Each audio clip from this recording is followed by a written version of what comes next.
You own something that's totally invisible, absolutely priceless, and honestly, incredibly fragile. It's your reputation. But how exactly does the law step in to protect it? Well, today we're going to break down the legal concept of defamation. And this quote right here, it gets straight to the heart of it all. See, in the eyes of the law, your good name isn't just a vague idea. It's treated like a form of property. And let's be real. The damage from losing your reputation can hurt way more than losing something you can actually hold in your hand. But, and this is a huge but, right away we run into the central conflict. Yeah, protecting your reputation is vital, but so is our freedom to speak our minds, right?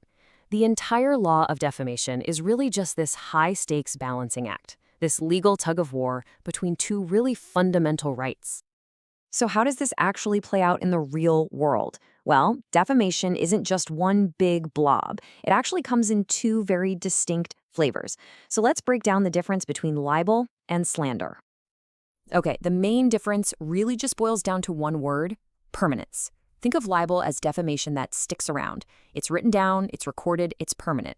And because it can exist forever and cause all this lasting harm, the law often just assumes damage has been done. Slander, on the other hand, is spoken. It's temporary, it's transient. And that's why for a long time, you usually had to prove you lost actual money to win a slander case. Of course, the law has had to keep up with the times. Today, permanent form means a whole lot more than just a printed book. We're talking TV broadcasts, radio shows, and, yep, even that angry tweet or Facebook post. The rule of thumb is, if it's recorded and you can play it back, it's almost certainly going to be treated as libel. All right, so let's imagine you think you've been libeled. What do you actually have to prove in a courtroom? It's not as simple as just pointing a finger and saying someone said something mean about you. The law has a very, very specific checklist. So if you're the one suing the plaintiff, as they say, you've got to prove these four essential things. Number one, the statement has to be false.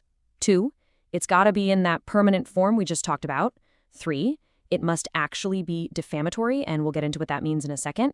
And 4, it had to be published, which just means it was seen or heard by at least one other person besides you. So here's the crucial part. What does defamatory actually mean? It's not about whether your feelings got hurt. The real question the court asks is this: would an ordinary, reasonable person think less of you because of this statement? Would it make people want to avoid you, or ridicule you, or damage your career? That's the bar you have to clear. And this whole publication thing leads to a pretty wild story. There was this famous case where a newspaper ran a satirical piece about a completely fictional character named Artemis Jones.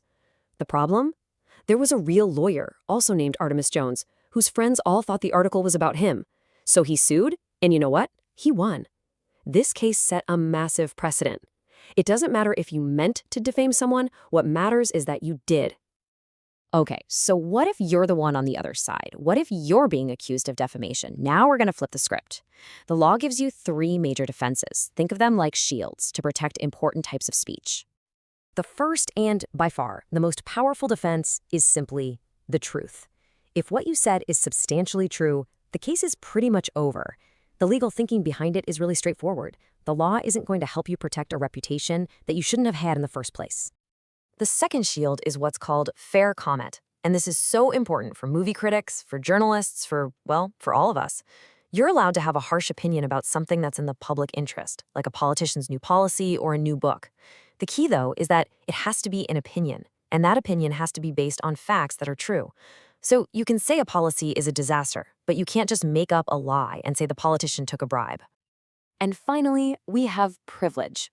Now, this is where the law basically steps in and says, look, in this very specific situation, the need for people to speak their minds openly without fear of getting sued is so incredibly important that we're going to grant special protection.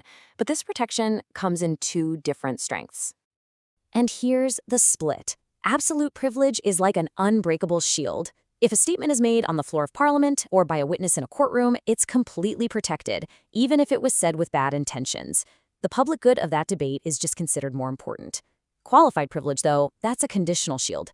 It covers situations where you have a duty to speak, like when you're giving a job reference, but you can lose that protection if it's proven you acted with actual malice, meaning you knew it was false or you were just being reckless. So, we've just run through the basics of a law that's been around for centuries, But how does all of this apply right now, today, in our world of instant, global, digital communication? Well, that's where this balancing act gets a whole lot trickier. I mean, really think about it. A single false statement can spread around the entire globe in minutes and cause unbelievable damage. But at the same time, the internet is this incredible forum for public debate and for holding people accountable.